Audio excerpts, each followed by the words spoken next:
সুবহানাল্লাহ বলেন। একবার সুবহানাল্লাহ বললে 1000 গুনাহ আল্লাহ তাআলা মাফ করে দেয়। এরপরেও এখনো সবাই বলে নাই। একবার সুবহানাল্লাহ বললে 1000 দরজা আল্লাহ তাআলা বুলন্দ করে দেয়। একবার সুবহানাল্লাহ বললে 1000 মর্তবা আল্লাহ তাআলাকে দান করে। একবার সুবহানাল্লাহ বললে গুনার জায়গা মুছে দিয়ে 1000 নেকি আল্লাহ তাআলা দান করে দেয়। আরেক riwayate এসেছে কেউ যদি একবার সুবহানাল্লাহ বলে আসমান আর জমিনের যত খালি জায়গা আল্লাহ নেক দ্বারা বান্দার নামায় আমলের মধ্যে দান করে দেন। এই সুবহান শব্দ আল্লাহ তাআলা এত দামি আর মর্তবা আর ফজিলতের কথা কেন বলেছেন? এই মাসে আমার নবী, আপনার নবী, সমস্ত উম্মতের নবী, নবীর নবী, আসমানের নবী, জমিনের নবী, সাগরের নবী, মাখলুকাতের নবী, হাওয়া বাতাস, অক্সিজেন, জিন পরি, দেও দানব, পাহাড় পর্বত, সকল মাখলুকাতের নবী, সেই নবীকে এই পবিত্র মাসে 26 দিবাগত রাত্রে জিবরিল আমিনকে ডাক দিয়া জান্নাতের পানি, কোন কোন riwayate এসেছে হাউজে কাউসারের পানি, কোন কোন riwayate এসেছে জমজমের পানি দ্বারা জান্নাতি তাশতারির ভিতরে আল্লাহর নবীকে সিনা চাকের মাধ্যমে ঊর্ধ্ব গমনে মেরাজ করিয়েছিলেন। আমরা জোরে জোরে বলি সুবহানাল্লাহ। মাস হলো রজব মাস, যেই মাস সম্পর্কে একটি দোয়া আমাদের প্রিয় নবী সরকারে দো আলম, সমস্ত পৃথিবীর মুক্তির মহামানব, সাইয়্যিদুল কাওনাইন, খাতামুন নবিয়্যিন, ইমামুল মুরসালিন, যে নবী সমস্ত উম্মতের জন্য রজব মাস শুরু হলে পরে দোয়া শিখিয়ে দিয়েছেন, সেই পবিত্র বরকতময় দোয়াটিও আমি তেলাওয়াত করেছি। সবাই আমার সাথে বলেন, আল্লাহুম্মা বারিক লানা ফি রজব ওয়া শাবান ওয়া বাল্লিগনা রমাদান। সবাই আমার সাথে বলেন, আল্লাহুম্মা বারিক লানা ফি রজব ওয়া শাবান ওয়া বাল্লিগনা রমাদান। ওগো রহমান, ওগো রহিম, ওগো স্রষ্টা, ওগো আমার মালিক আল্লাহ, হে আমাদের প্রভু, আপনি আমাদেরকে রজব এবং শাবানের মধ্যে বরকত দান করুন। এবং শেষের শব্দের ভিতরে রাসূল পাক সাল্লাল্লাহু আলাইহি ওয়াসাল্লাম বলেন, ওয়া বাল্লিগনা রমাদান, আর রমজান পর্যন্ত আমাদেরকে পৌঁছানোর তৌফিক আপনি আমাদেরকে দান করুন। রজবের মধ্যে, শাবানের মধ্যে রহমত আর বরকত রাসূলের হাদিসের দোয়ার মাধ্যমে কেন শিখালেন? বলে পবিত্রতম মাস আসার আগে প্রস্তুতি নেওয়ার জন্য এই 2 মাসের মধ্যে আমার নবী, আপনার নবী, সমস্ত কায়নাতের নবী, সমস্ত বিশ্ব মানবতার নবী, তেনার মাধ্যমে এই 2 মাসকে রমজান মাসের আগে স্বাগতম জানিয়ে বেশি বেশি নফল নামাজ, তেলাওয়াত, তাসবিহ, তাহলিল এবং তাহাজ্জুদের নামাজ, ইশরাক, আওয়াবিন, বিভিন্ন ইবাদতের মাধ্যমে রমজানকে আল্লাহর কাছে উপহার স্বরূপ চাওয়া। ওগো মালিক, পবিত্র রমাদান মাসে যেন আমি তোমার নেককার বান্দাদের মধ্যে শামিল হতে পারি এবং বরকতময় রমজান মাসের মধ্যে সমস্ত ইবাদতগুলো সঠিকভাবে যেন করতে পারি, এই দোয়া রাসূল করেছেন, আমাদের শিখিয়েছেন। আমরাও দোয়া করি, আল্লাহ এই রজব এবং শাবানে তুমি বরকত দান করো, আর রমজানের মধ্যে আমাদেরকে পৌঁছানোর তৌফিক দাও। সুবহানাল্লাহ বলেন। একবার সুবহানাল্লাহ বললে 1000 গুনাহ আল্লাহ তাআলা মাফ করে দেয়। এরপরেও এখনো সবাই বলে নাই। একবার সুবহানাল্লাহ বললে 1000 দরজা আল্লাহ তাআলা বুলন্দ করে দেয়। একবার সুবহানাল্লাহ বললে 1000 মর্তবা আল্লাহ তাআলাকে দান করে। একবার সুবহানাল্লাহ বললে গুনার জায়গা মুছে দিয়ে 1000 নেকি আল্লাহ তাআলা দান করে দেয়। আরেক riwayate এসেছে কেউ যদি একবার সুবহানাল্লাহ বলে আসমান আর জমিনের যত খালি জায়গা আল্লাহ নেক দ্বারা বান্দার নামায় আমলের মধ্যে দান করে দেন। এই সুবহান শব্দ আল্লাহ তাআলা এত দামি আর মর্তবা আর ফজিলতের কথা কেন বলেছেন? এই মাসে আমার নবী, আপনার নবী, সমস্ত উম্মতের নবী, নবীর নবী, আসমানের নবী, জমিনের নবী, সাগরের নবী, মাখলুকাতের নবী, হাওয়া বাতাস, অক্সিজেন, জিন পরি, দেও দানব, পাহাড় পর্বত, সকল মাখলুকাতের নবী, সেই নবীকে এই পবিত্র মাসে 26 দিবাগত রাত্রে জিবরিল আমিনকে ডাক দিয়া জান্নাতের পানি কোন কোন রওয়ায়াতে এসেছে হাউজে কাউসারের পানি, কোন কোন রওয়ায়াতে এসেছে জমজমের পানি দ্বারা জান্নাতি তাশতারির ভিতরে আল্লাহর নবীকে সিনা চাকের মাধ্যমে ঊর্ধ্ব গমনে মেরাজ করিয়েছিলেন। আমরা জোরে জোরে বলি সুবহানাল্লাহ। এই বনী ইসরাইলের শুরুতেও আল্লাহ সুবহান শব্দ দিয়ে ব্যবহার করেছেন। কে ব্যবহার করেছেন? সুবহান শব্দ দিয়ে। মুফাসসিরিনে কেরাম বলেন, বনী ইসরাইলের শুরুতে আল্লাহ সুবহান শব্দ কেন ব্যবহার করেছেন? প্রশ্নের জবাব আছে না নাই? আমি আপনাদেরকে শোনাবো ইনশাআল্লাহ। শুরুতে আল্লাহ বলেন, বিসমিল্লাহির রহমানির রহিম, সুবহানাল্লাযী আসরা বিআবদিহি লাইলাম মিনাল মাসজিদিল হারাম ইলাল মাসজিদিল আকসা الذي باركنا حوله لنريه من آياتنا إنه هو السميع البصير। ওই পবিত্রতম সত্তা সুবহানাল্লাযী আসরা, রাতের কিছু অংশের মধ্যে বিআবদিহি লাইলাম মিনাল মাসজিদিল হারাম ইলাল মাসজিদিল আকসা, আল্লাহ তাআলার প্রিয় নবী এবং প্রিয় বান্দা নবী মুহাম্মদুর রাসূলুল্লাহ সাল্লাল্লাহু আলাইহি ওয়াসাল্লামকে বাইতুল্লাহ শরীফ থেকে বাইতুল মুকাদ্দাস পর্যন্ত নিয়ে ঊর্ধ্ব গমনে আল্লাহ মেরাজ করিয়েছিলেন। সুবহান শব্দ বনী ইসরাইলের শুরুতে মেরাজের ঘটনা বর্ণনার পূর্বে আল্লাহ কেন ব্যবহার করেছেন, মুফাসসিরিন কেরামের জবাব দিয়েছেন।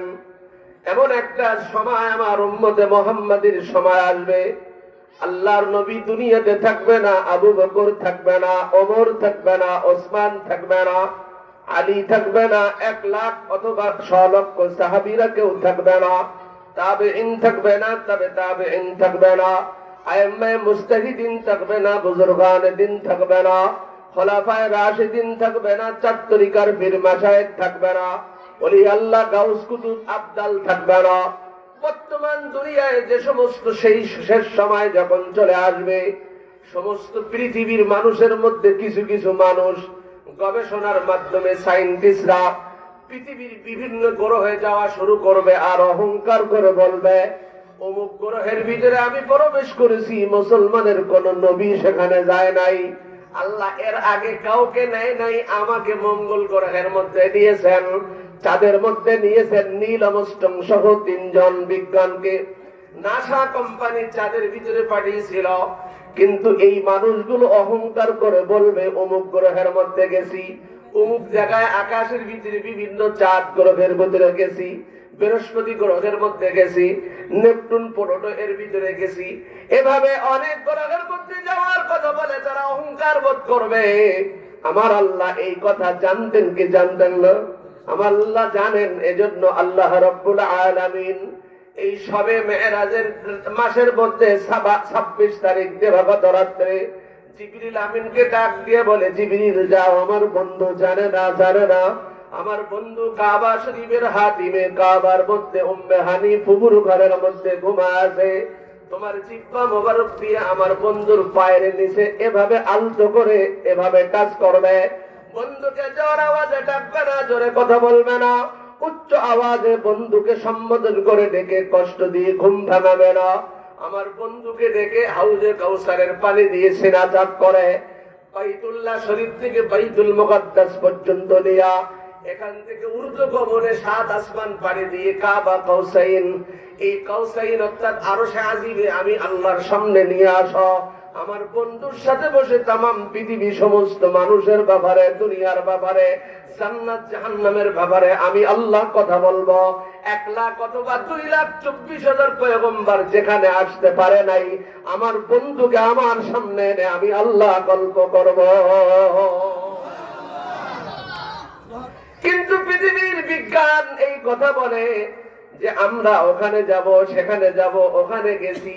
আমার আল্লাহ জানতেন, এই জন্য আল্লাহ তাআলা আমার নবী আপনার নবীকে এই শবে মেরাজের রাত্রে আল্লাহ আসমান পর্যন্ত নয়, দ্বিতীয় আসমান নয়, সপ্ত আসমান পর্যন্ত আল্লাহ নিয়েছেন।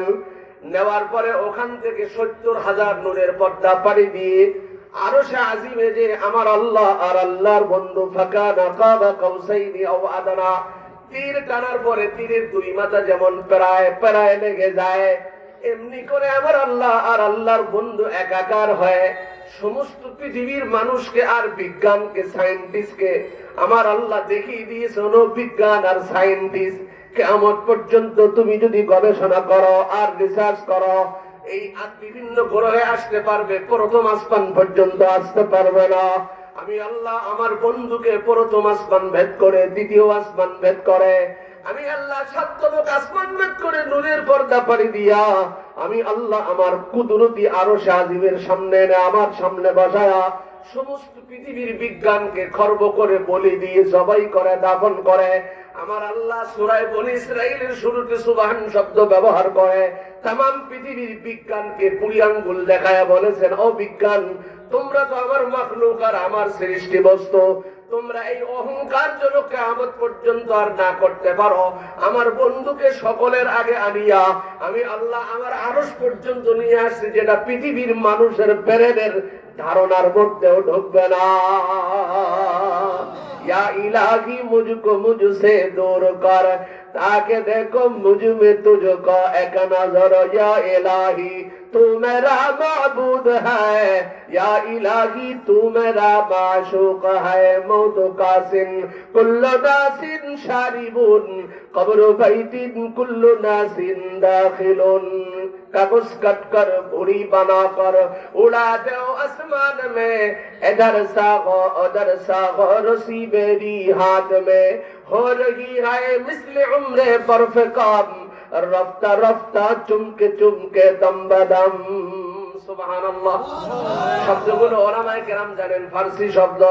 এই শব্দ আপনাদের কানে শুনতে মজা লাগে, অর্থ জানেন না, কিন্তু এই ফারসি জবান पर बोलने के लिए मिठी है, समझने के लिए कठिन है। এটা আপনারা বোঝেন না, ওলামায়ে কেরাম জানে, কত সুন্দর কথা। हो रही है मिस्ले उम्रे बर्फ कम, रफ्ता रफ्ता चुमके चुमके दम दम बदम। हो रही है, তোমার সময়টা এভাবে হয়ে যাইতেছে মিসলে উমরে বরফে কম, বরফের মতো। দুইটা ছেলের হাতে দামি ফ্রিজের ভিতর থেকে দুইটা মালাই আইসক্রিম কিনে দিয়েছেন। এটা অনেক দামি, 100 টাকার আছে, 150 টাকার আছে, 500 টাকা আছে, 1000 টাকার আইসক্রিম আছে না নাই? দুইটা বরফের মধ্যে জমা করা কিনা, বরফ দিয়ে জমা করা, বিভিন্ন রকমারি খাদ্য, মিষ্টি, সুগন্ধি দিয়ে, পারফিউম দিয়ে বরফের মাধ্যমে জমা করে মালাই বানানো হয়েছে। এটা যখন ফ্রিজের ভিতর থেকে যদি খাওয়া হয় অথবা নেওয়া হয়, এটা যে খাবে এটাও ফুরিয়ে যাবে, যেটা খাবে না হাত দিয়ে ধরে রাখবে এটাও ফুরিয়ে যাবে।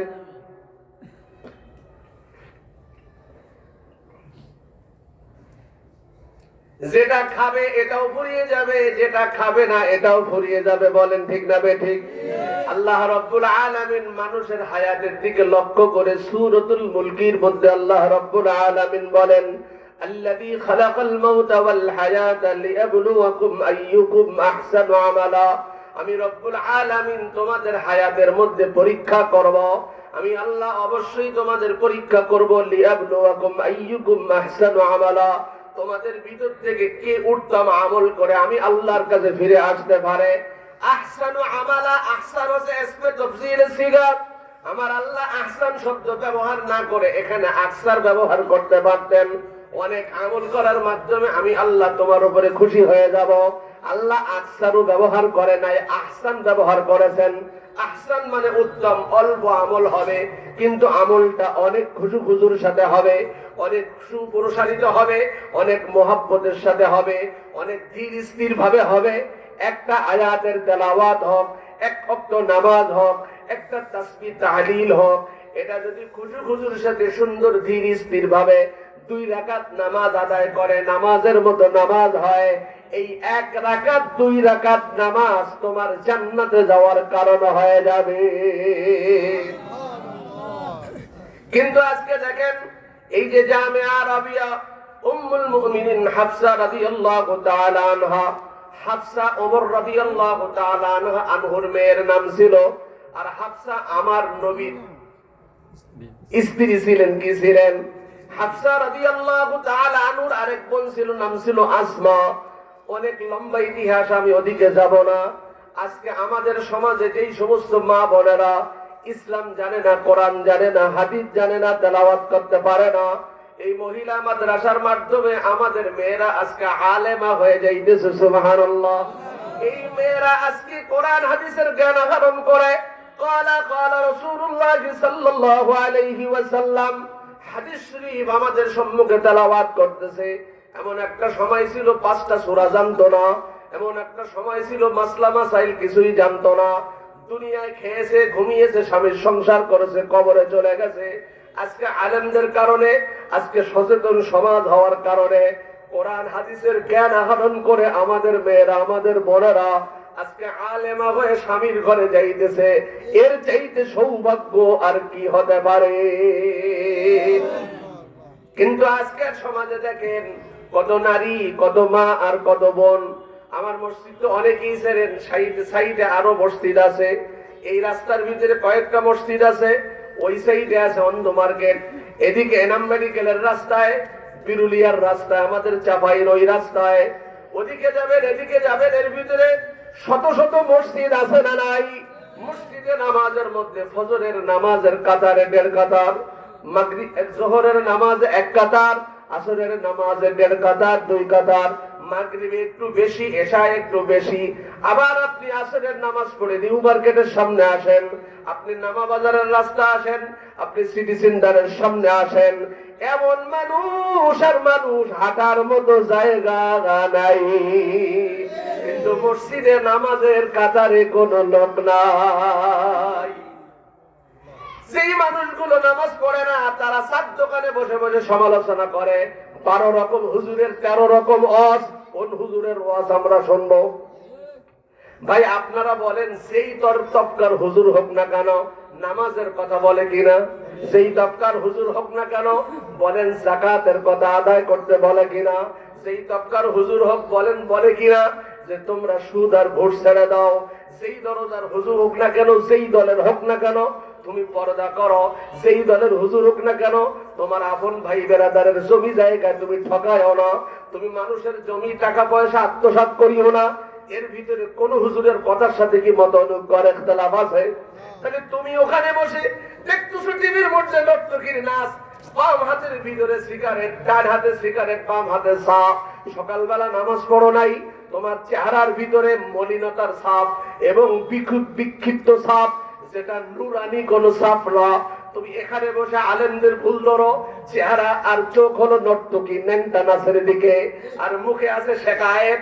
সকালবেলা নামাজ পড়ো নাই, 12 হুজুরের 13 হুজুররা সব ঠিক আছে, তোমার কথা আর আমলের মধ্যে তো বিভিন্ন ওয়াজ, একটাও ঠিক নাই। এই সমাজের ভিতরে এত মানুষ, এই মাইকের আওয়াজ অন্ধ মার্কেট এলাকায় শোনা যায়, এই মাইকের আওয়াজ নিউ মার্কেট এলাকায় শোনা যায়, এই মাইকের আওয়াজ নামাকান্ডা বাজারের দিকে শোনা যায়, এই মাইকের আওয়াজ এনাম মেডিকেলের দিকে শোনা যায়। ঘরের ভিতরে হাজার হাজার ছেলেরা ইউটিউবের মধ্যে ব্যস্ত, ঘরের মধ্যে হাজার হাজার মানুষ টিভির জন্য ব্যস্ত, ঘরের মধ্যে বাজারের মধ্যে বিভিন্ন অলিতে গলিতে জুয়ায় ব্যস্ত, কেউ কেউ সিগারেটে ব্যস্ত, কেউ কেউ খারাপ এবং খারাপ ছবির মধ্যে ব্যস্ত। মাইকের আওয়াজ কানে যায়, হাজারো বয়ান কানে যায়, কিন্তু আল্লাহর জন্য পাগল হয়ে কোরআনের ময়দানে আসার মতো সুযোগ তাদের হয় না। হাজার লক্ষ লক্ষ মানুষের মধ্যে যখন মসজিদের মাইকে আজান হয়, ওগো আল্লাহর বান্দা আসো, হাইয়া আলাস সালাহ, হাইয়া আলাল ফালাহ, কল্যাণের দিকে আসো, ভালোর দিকে আসো, খায়রের দিকে আসো। কিন্তু সেই মানুষগুলো আমার আল্লাহ পছন্দ করেছে, সেই মানুষগুলোর কপাল ভালো, সেই বান্দাগুলো মুমিন আর মুত্তাকিন, ওই আজানের ডাকের সাড়া দিয়ে মসজিদে হাজিরা দেয়।